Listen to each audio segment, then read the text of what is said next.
Bendiciones, mis queridos amigos y hermanos en Cristo. Gracias le damos a Dios porque ya estamos en viernes.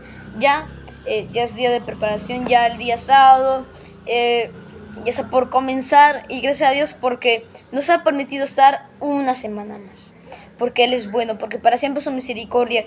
Él nunca hay que dudar de que Él nos va a ayudar en cada vez, cada día, cada semana, cada mes, cada año. Él siempre va a estar contigo, siempre y cuando tú le des el espacio en tu vida. Dios siempre nos está llamando. El problema es que nosotros no queremos responder, ni mucho menos hacer caso. Pero Dios te llama a ti, y tú tienes que responder. Y si quieres vivir una vida buena, acéptale.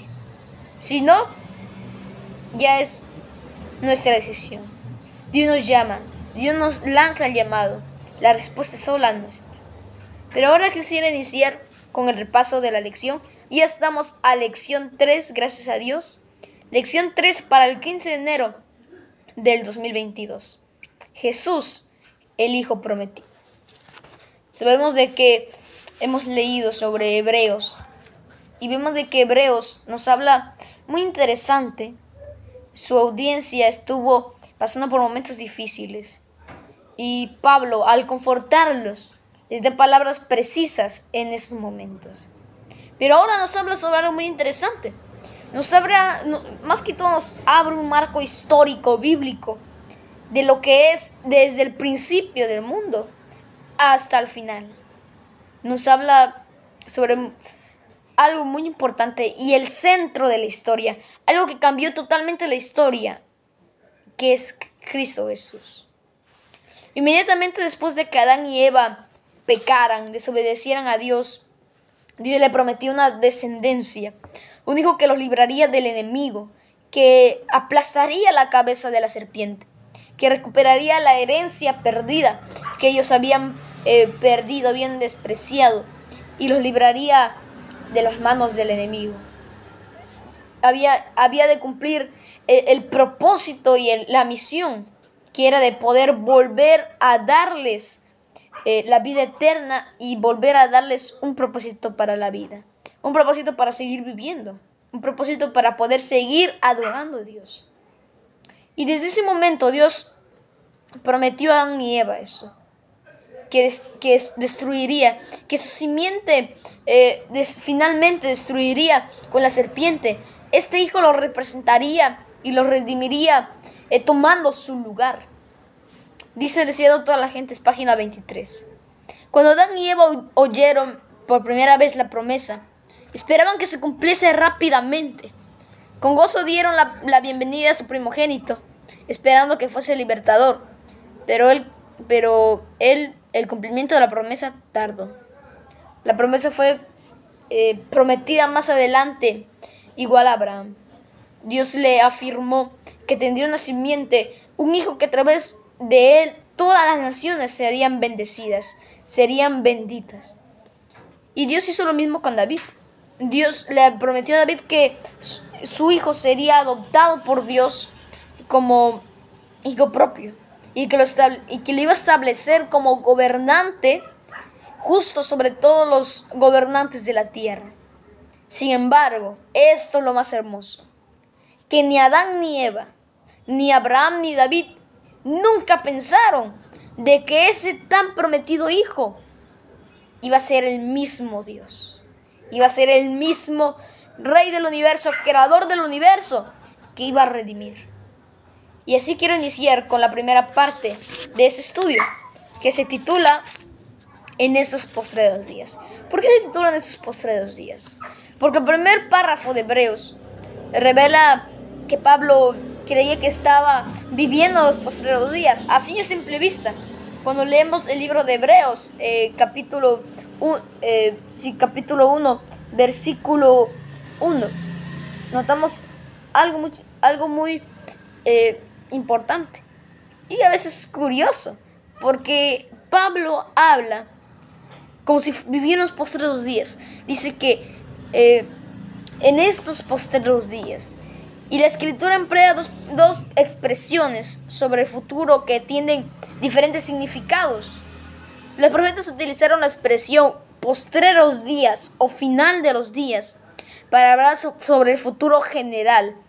Además, el profeta Daniel usó esta expresión, el tiempo del fin, esa segunda expresión.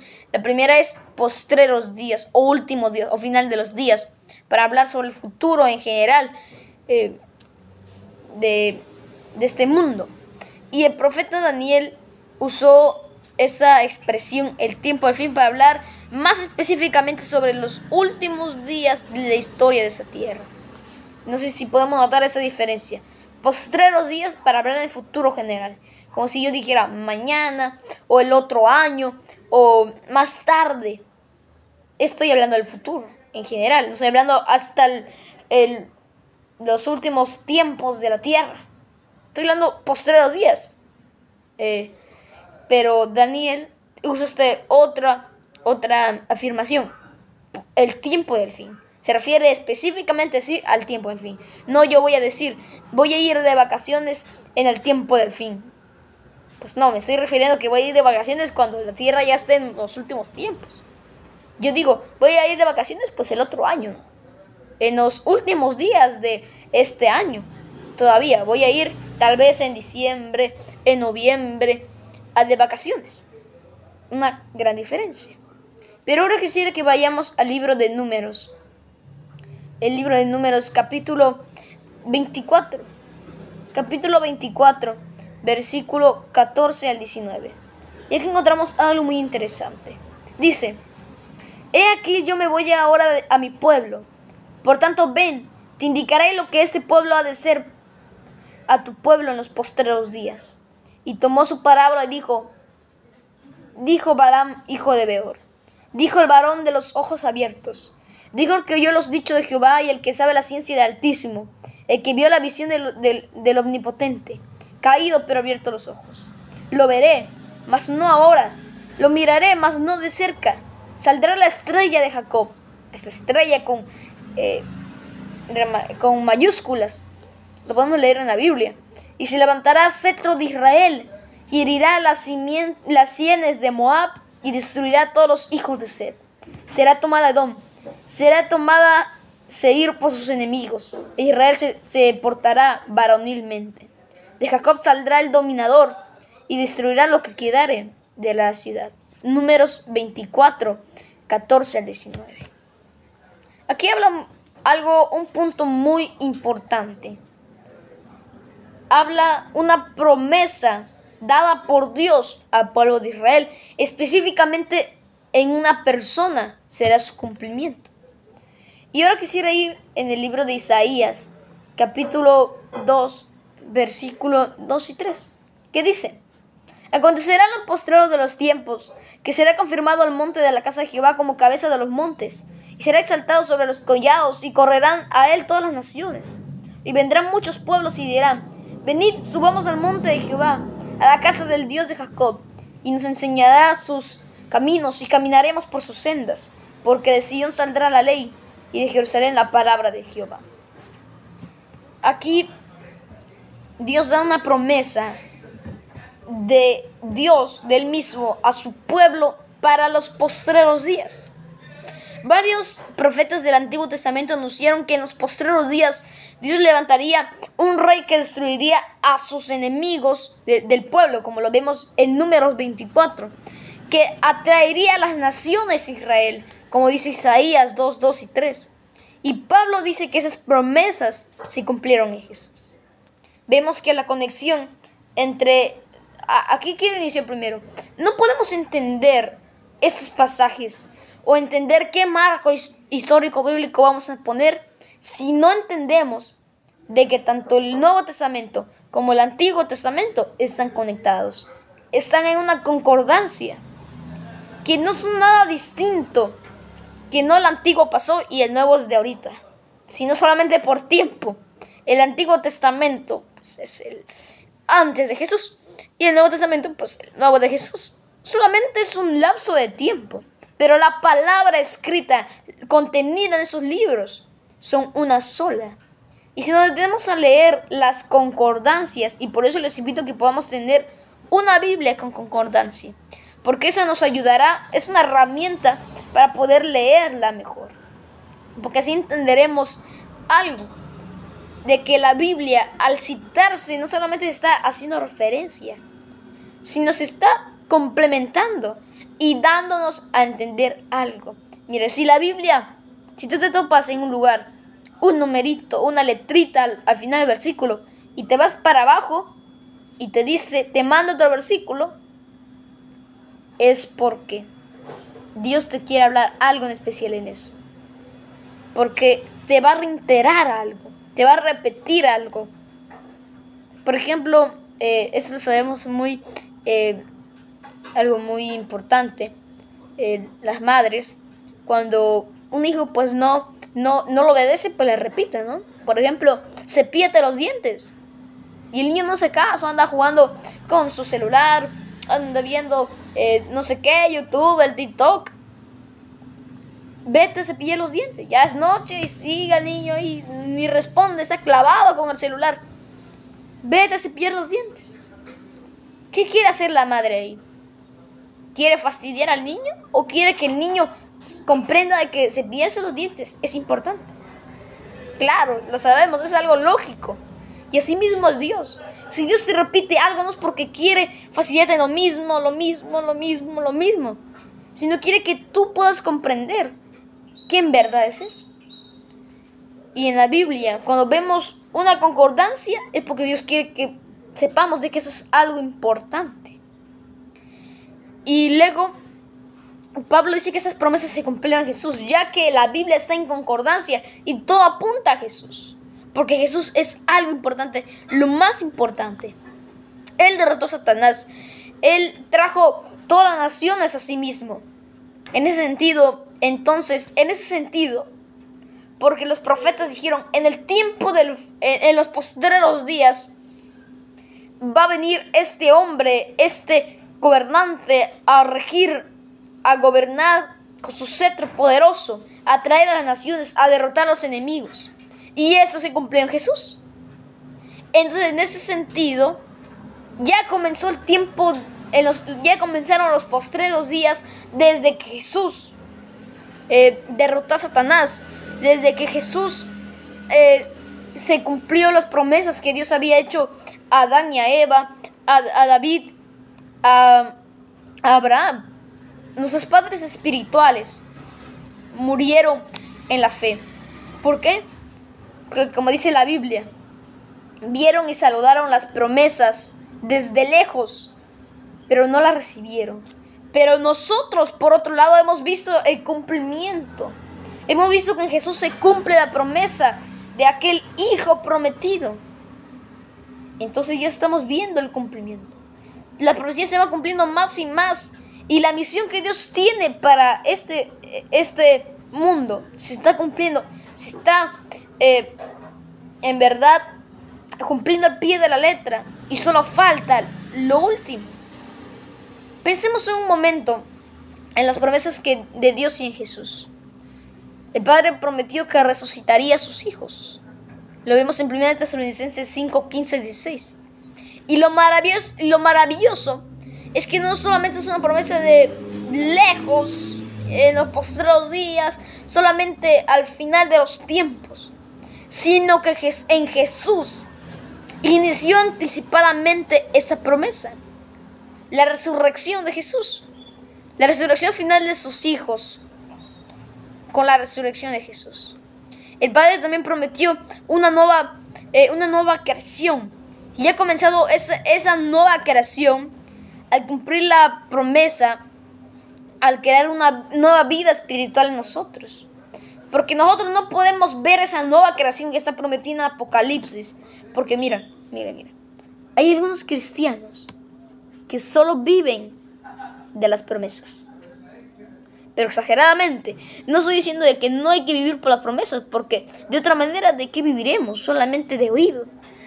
No, Dios nos llama a que vivamos por la fe, porque justo por la fe vivirá. Pero hay algunos que solamente creen en Dios, porque Jesús va a venir, porque Él nos va a dar un nuevo hogar, porque Él nos va a llevar al cielo, nos va a dar la inmortalidad, y solamente por eso. solamente. Dios nos promete muchas cosas. No nos dice que nos encerremos en una sola promesa. Pero unas personas que solamente se cierran en eso. Pero Dios dice, no podemos vivir en ese nuevo hogar con nuevos vecinos, los ángeles, nueva población, en nuevos hogares y mansiones, si no vivimos en este lugar una vida espiritual. Es algo lógico y es algo que todo cristiano debe de tener en mente. Yo no puedo vivir para Cristo si mi vida no es para Cristo. Porque hay algunos que están aferrados a Cristo Jesús, que Él me va a sanar. Si mi vida espiritual, que es la más importante, no la ha sanado. Siguen habiendo grietas, habiendo heridas, llagas, podridas en mi vida. Y Cristo, no ha permitido que Cristo me sane. Cristo me ha repetido que quiero sanarte. Aunque tu pecado es como el rojo, yo te haré como blanca lana. Aunque como la grana fuera tu pecado, yo te haré como blanca nieve. Y uno no quiere. Le anda pidiendo a Dios que me sane, que me dé una nueva meta para mi vida. Pero si mi vida espiritual no está sanada. Pero Dios dice, te voy a hacer una nueva vida, con nuevo hogar, nuevo mundo, nueva creación. Pero primero tienes que vivir una nueva vida espiritual aquí, en la tierra. Prometió que establecería su reino final. Dios prometió que establecería el reino final sobre todo. Y eso lo vemos más en el libro de Daniel, en la estatua. Al final viene la piedra, destruye la estatua, los reinos temporales. Y esa piedra crece y es un gran monte que tendrá su reinado para siempre. Ese es el reino de Dios. Es un gran monte. Para siempre reinará. Pero este reinado se inauguró. Ese reinado para poder librarnos del poder de Satanás se inauguró invistiendo a Jesús como nuestro gobernante. Pero sin embargo, eso es solo el comienzo. Lo que el Padre comenzó a hacer con la primera venida de Jesús, el cumplimiento de las profecías, el inicio de los postreros tiempos, lo completará en su segunda venida. Ahora quisiera avanzar con la segunda parte. En Hebreos, y quisiera que vayamos al libro de Hebreos, capítulo 1, versículo 1 a 4. Que dice estas palabras muy importantes. Igual, a veces lo hemos pasado por alto, los primeros versículos de los libros. Pero son la introducción para que tú comprendas de qué habla lo demás. Así que vamos a leerlo. El libro de Hebreos, capítulo 1, versículo 1 al 4. Dios, habiendo hablado muchas veces y de muchas maneras en otro tiempo los padres por los profetas, en esos postreros días nos ha hablado por el Hijo, a quien constituyó heredero de todo, y por quien asimismo hizo el universo, el cual siendo el resplandor de su gloria y la imagen misma de su sustancia, y quien sustenta todas las cosas con la palabra de su poder, habiendo efectuado la purificación de sus pecados por medio de sí mismo, se sentó en la diestra de majestad, en las alturas, hecho tanto superior a los ángeles, cuando heredó más excelente nombre que ellos. Aquí quisiera sacar los siguientes 4 puntos, porque aquí nos habla de verdad varias cosas. En un mismo versículo, en el versículo 3, hablan de verdad. La Biblia utiliza el formato metralleta, habla muchos puntos y características de Jesús. Pero quisiera hablar una en especial. Dios ha hablado por su Hijo. Hebreos 1, 1 al 4 es una sola y extensa oración en griego original. Y se ha argumentado que es la más hermosa en todo el Nuevo Testamento, desde el punto de vista retórico y artístico. Y su principal afirmación que recalca en esta oración es que Dios nos ha hablado en su Hijo Jesús. Para muchos judíos en el siglo I después de Cristo, y es cierto, la palabra de Dios no se había hablado ni escuchado durante mucho tiempo. La última vez que habían escuchado a alguien decir, Dios habla a través de esa persona, o Dios ha hablado a través de este profeta, era con el profeta Malaquías. Y es el último libro del Nuevo Testamento, del Antiguo Testamento. Lo podemos ver. Es el último libro. Y estuvo ubicado en el tiempo de Esdras y Nehemías. Y vieras, fue después de la cautividad de Babilonia, después de que se reconstruyó el templo, porque en ese tiempo vivió Esdras y Nehemías, fueron los principales que reconstruyeron el templo, instrumento de Dios para reconstruir el templo. Desde ese tiempo hasta el tiempo de Pablo, no se había escuchado, según los judíos, la palabra. Dios ha hablado a través de esa persona. Pero Pablo había hablado algo muy importante. Dios está hablando de nuevo. 4 siglos antes, Dios, según había hablado a Esdras y Nehemías, y luego ya no habló nada porque se olvidó de hablar con el pueblo de Israel. Hasta ahorita habla, pero no. Pablo no se refiere a eso, sino que se refiere de que ahora la revelación de Dios es más importante. No es que Dios se olvidó de hablar con el pueblo de Israel desde el tiempo de Esdras y Nehemías, 4 siglos antes, 400 años, sino que ahora, a través de Jesús, era superior la revelación que Dios había dado a través de los profetas. Porque Jesús es el medio mayor de revelación. Él es Dios mismo, quien creó los cielos, la tierra y gobierna el universo. Para Pablo, la divinidad de Cristo nunca estuvo en duda. Se da por sentada. Además que Pablo, en el Antiguo Testamento, para Pablo el Antiguo Testamento era la palabra de Dios. El Nuevo Testamento pues no estaba escrito ni organizado, se estaba escribiendo. Pablo estaba escribiendo el Nuevo Testamento sin darse cuenta de que era el Nuevo Testamento. Dios tenía planes mayores para Pablo. Y pues para Pablo, la única Biblia, la única palabra de Dios, y para los hombres de ese tiempo, era el Antiguo Testamento. Y el mismo Dios que había hablado en el pasado, en el Antiguo Testamento, con Abraham, con los profetas, Isaías, Jeremías, Pablo dice, ahora sigue hablando en el presente. El Antiguo Testamento comunica un verdadero conocimiento de la voluntad de Dios. Dios nunca para de hablar, en el sentido de que es un parlanchín. No. Esas características no se atribuyen a Dios. Dios tiene orden al hablar. Dios tiene orden al comunicar sus mensajes. Pero es así, nos reitera. Seguimos con la reiteración. ¿Por qué Dios hablaba constantemente al pueblo de Israel? Porque Él constantemente no quería escucharle. Israel, guarda mis mandamientos. Vive para mí, porque así solamente vas a crecer como nación y vas a mostrar a las personas que yo soy Dios y que en mí solamente hay salvación. Tú serás mi medio por el cual voy a traer a las personas a la salvación.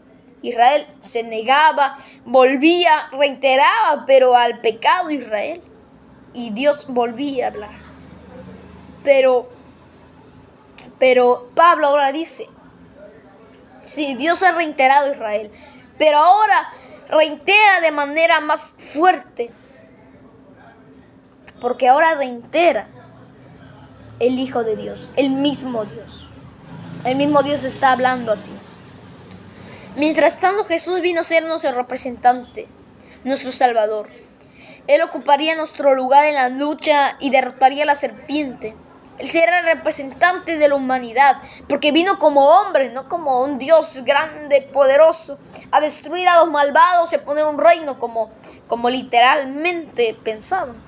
Sino que iba a poner un reino espiritual, iba a venir como hombre, no a representar a Israel, sino a representar a la humanidad entera. El plan de Dios es mucho más grande de lo que nosotros creemos. Asimismo en Hebreos, dicen Hebreos de que Jesús es el líder y el precursor de los creyentes. Dios hizo por Jesús nuestro representante.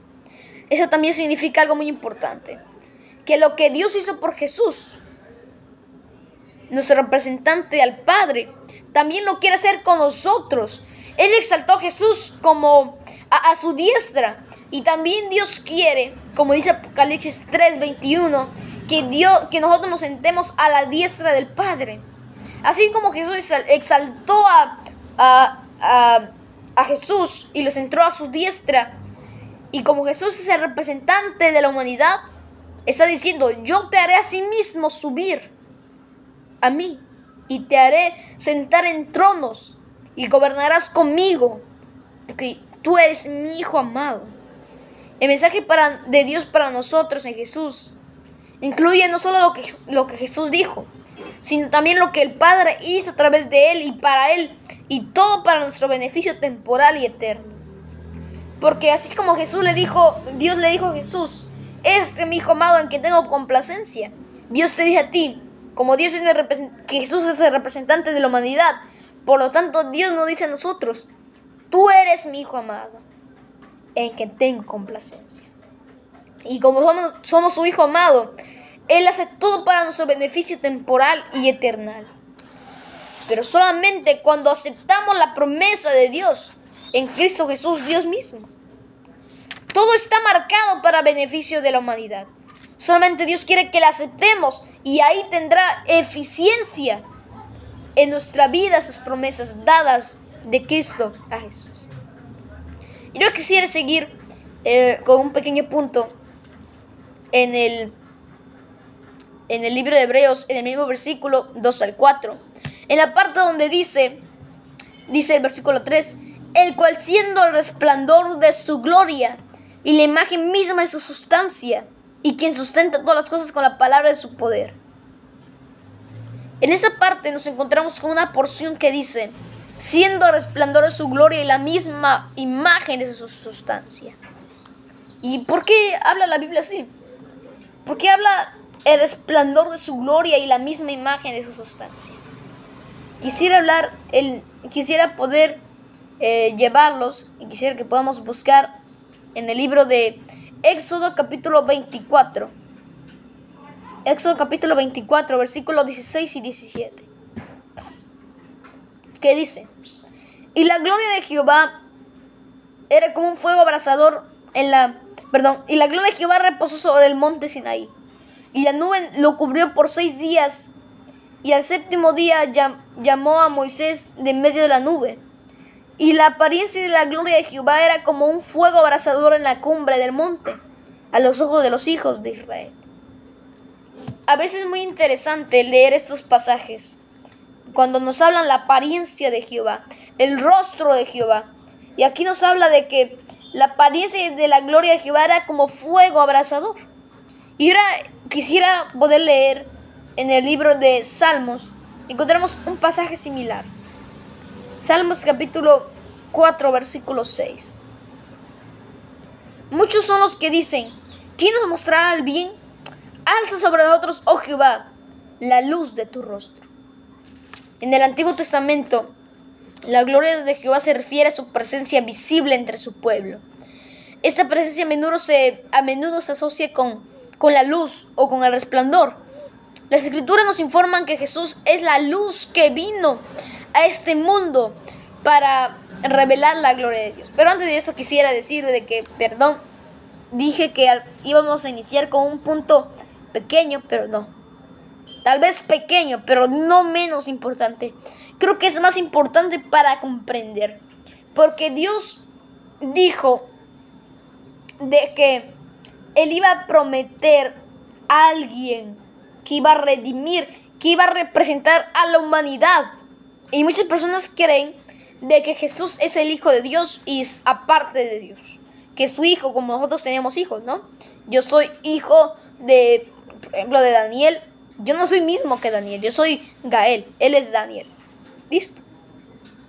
Pero la Biblia nos enfoca más a fondo, porque las leyes de Dios están fuera de las leyes del ser humano, porque son más grandes y divinas y con mayor propósito. Jesús es la luz que vino a este mundo para revelar la gloria de Dios. Piensa, por ejemplo, en cómo se manifestó en la transfiguración. Dice Mateo 17:2: y se transfiguró delante de ellos, y resplandeció su rostro como el sol, y sus vestidos se hicieron blancos como la luz. Así como el sol no se puede percibir salvo por el resplandor de la luz, a Dios solamente lo conocemos por Jesús. Desde nuestra perspectiva, es como si los dos fueran uno solo. Y es que en Hebreos también dice que Jesús es la expresión exacta, dice Hebreos 1:3, de la naturaleza del Padre. Hay una correspondencia perfecta entre el Padre y el Hijo. Ten en cuenta, mira, que los seres humanos llevan la imagen de Dios, pero no llevan la naturaleza de Dios. No obstante, el Hijo comparte la misma naturaleza que el Padre. No es de extrañar de que Dios le dijera a Jesús, que Jesús dijera a sus discípulos: el que me ha visto a mí, ha visto al Padre. Porque Él es la misma representación del Padre, el mismo Dios. Y es que el mismo Dios, no solamente un representante de Dios, un embajador de Dios, un ángel o por ahí, sino que es el mismo Dios que vino a este mundo a morir por nosotros, a representar a la humanidad caída y a abogar por nosotros y a luchar por nosotros. Porque si se tratara de un ángel, la lucha acabaría, no resucitaría, no contendiera contra el poder de Satanás y no podía luchar por nosotros en la batalla. Pero como es el mismo Dios, Él sí puede hacer eso. Y no dudes de eso. No es solamente un espíritu por ahí, como nos han explicado, un espíritu por ahí que lucha por nosotros. Es el mismo Dios. Si tú crees en Dios, no estás creyendo en nadie. Si tú crees en Dios, no estás creyendo en cualquiera.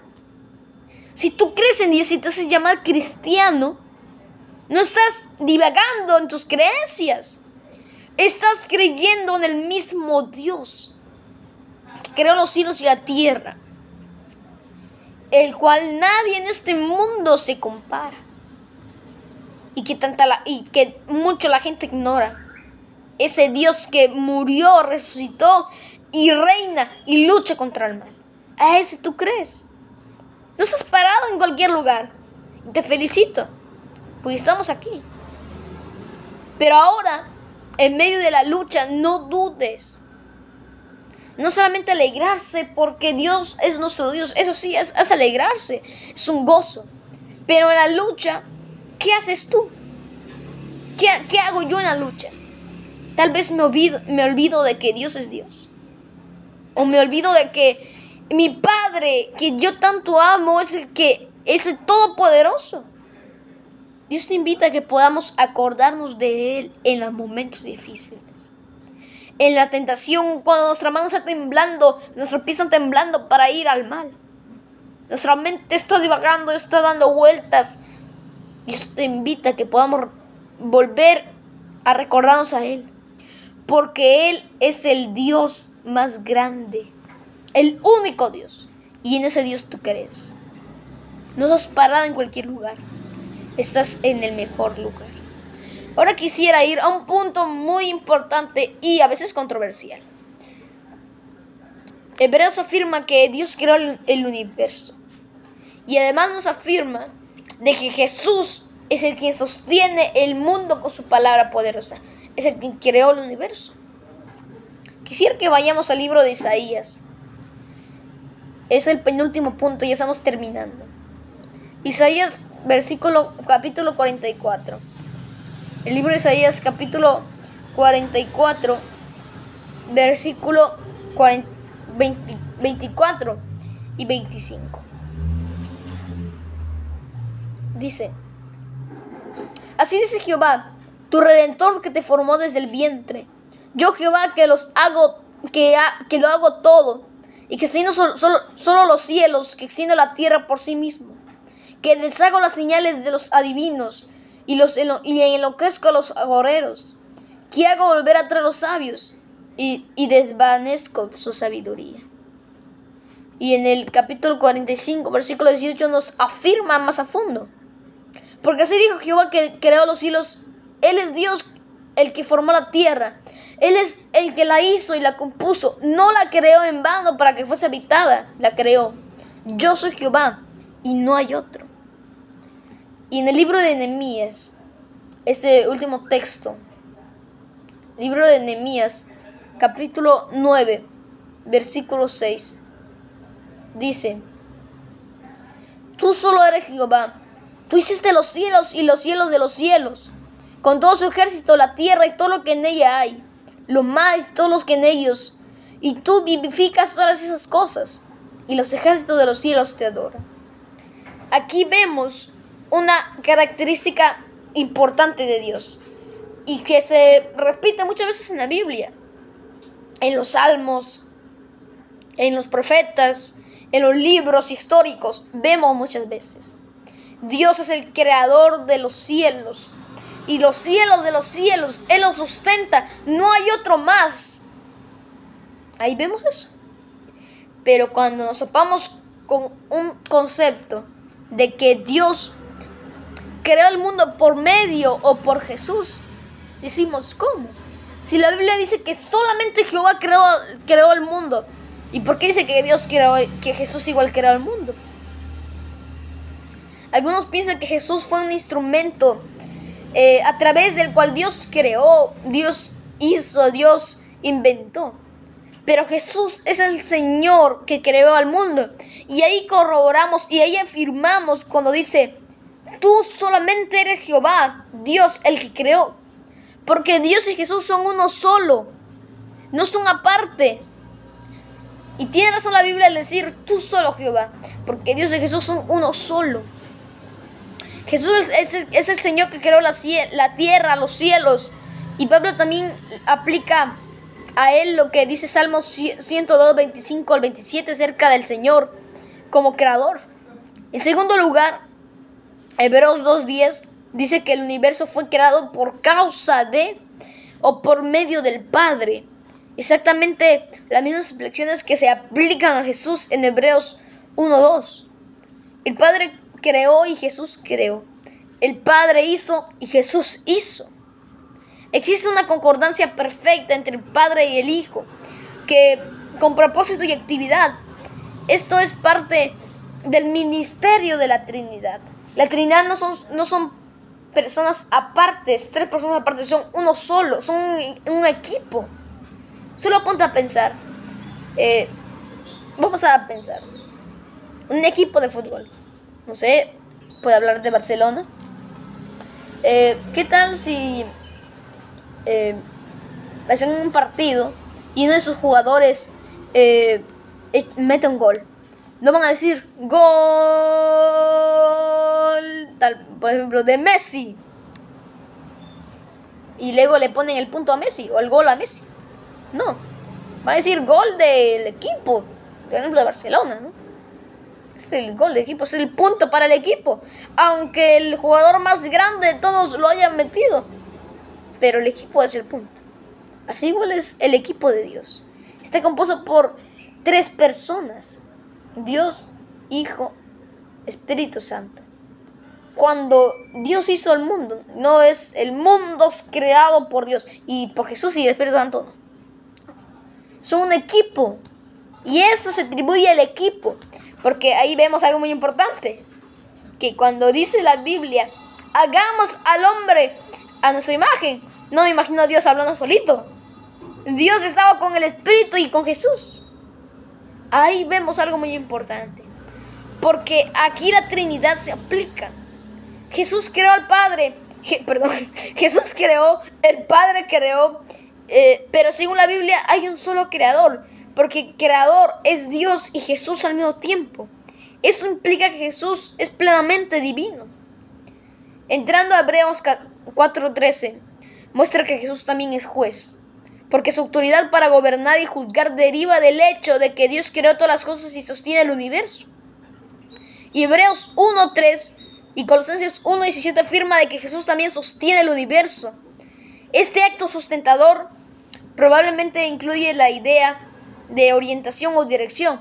La palabra griega pheron, sostener o conducir, se usa para describir el viento que impulsa una barca. Entonces, si la Biblia dice Dios es el sustentador, y esta palabra pheron se aplica para sostener, y que aplica al viento que impulsa una barca, nos refiere a que Dios guía a los profetas, Dios guía al ser humano, Dios guía a este mundo. En sentido real, Jesús no solamente creó, sino también nos sostiene, y cada respiración, cada latido, cada momento de su existencia se encuentra en Él, en Jesús, el fundamento de la existencia creada. Ahora quiero ir con el último punto. Yo te he engendrado hoy. Hebreos 1:5 presenta las siguientes palabras del Padre a Jesús. Mi hijo eres tú, yo te he engendrado hoy. ¿Qué significa que fue engendrado y cuándo sucedió esto? Miren, aquí entra otro tema controversial. Tal vez tú hayas entendido de que Jesús y Dios son uno mismo. ¿Y por qué un versículo después, en el versículo 5, nos dice, yo te he engendrado hoy? Complicado. ¿No muestra que Jesús de alguna manera fue creado por Dios en algún momento del pasado, como muchos creen? Hebreos 1:5 dice así. Vamos a Hebreos capítulo 1, versículo 5. Porque, ¿a cuál de los ángeles dijo Dios jamás? Mi hijo eres tú, yo te he engendrado hoy. Y otra vez, yo seré al Padre, y él será a él mi hijo. Ahora quisiera leer 2 de Samuel. Y esto es importante. Tal vez sea una de las profecías más importantes de Dios sobre Jesús. Dice 2 de Samuel, capítulo 7, versículo 12 al 14. Aquí habla Dios a David. Y cuando tu días sean cumplidos y duermas con tus padres, yo te levantaré después de ti a uno de tu linaje, el cual procederá de tus entrañas y firmaré su reino. Él edificará casa a mi nombre, y yo firmaré para siempre el trono de su reino. Yo le seré padre, y él me será mi hijo. Yo, si él hiciere mal, yo lo castigaré con vara de hombres, y con azote de hombres. Aquí habla algo muy específico. Y además que en Salmos, capítulo 2, versículo 7, nos reafirma algo. Dice Salmos capítulo 2, versículo 7. Yo publicaré el decreto. Jehová me ha dicho, mi hijo eres tú, yo te engendraré hoy. Jesús fue engendrado en el sentido de que fue adoptado. ¿Cómo está eso? ¿Cómo que adoptado? Ahora, por Dios. Como Mesías príncipe prometido, el hijo de David.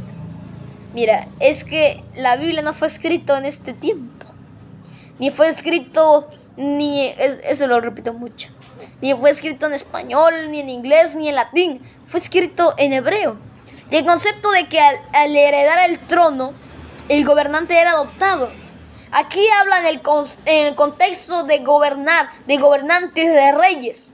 Y en el Oriente, en el mundo grecorromano y en Oriente, este término se utilizaba que después de que un rey reinaba, obviamente, adoptaba el reinado, adoptaba a otro rey. No el rey agarraba el reinado, sino que el reinado adoptaba al rey. Es como si dijéramos, tú no buscas el momento te busca a ti. Es una frase muy a veces para superar, ¿no? Pero acá se aplica esto. No el rey buscaba el reinado, sino el reinado buscaba al rey. El reinado adoptaba al rey. El rey era adoptado para ser rey. Y aquí vemos ese contexto. Porque Dios no es el hijo, Jesús no es el hijo de Dios engendrado, en el sentido de que Dios creó a Jesús. Jesús es uno mismo. Solamente que fue adoptado para ser rey, para ser gobernante. Fue adoptado por el gobierno de Dios, para ser gobernante. Dios le prometió a David que su hijo sería el verdadero gobernante legítimo de las naciones. Él adoptaría al hijo de David como hijo propio. Mediante este proceso, el rey davídico se convertiría en el protegido de Israel, de Dios, en su heredero. Dios derrotaría a sus enemigos, les daría las naciones. Jesús fue dado a conocer públicamente como el Hijo de Dios en el bautismo, en la transfiguración de Jesús, El momento en donde Dios le indicó y anunció a Jesús como su hijo, como en Mateo 3, 17, 5. Sin embargo, en el Nuevo Testamento Jesús se convirtió en el Hijo de Dios con poder, como dice Romanos 1:4. Y cuando resucitó y se sentó a la diestra de Dios, fue en ese momento cuando se cumplió la profecía dada a David de que sería adoptado como rey. Tendría trono en las naciones, se establecería para siempre. Aquí vemos algo muy importante. Es que a veces ocupamos esos textos para, no sé, contradecir la Biblia. Pero la Biblia nos dice algo muy importante. Es que Jesús fue adoptado como rey. Como rey, así decirlo. Y como fue adoptado como rey, es rey. Él es gobernante ahora. Y ahora gobierna. Y ahora vendrá, como dice Apocalipsis, con cetro y una hoz.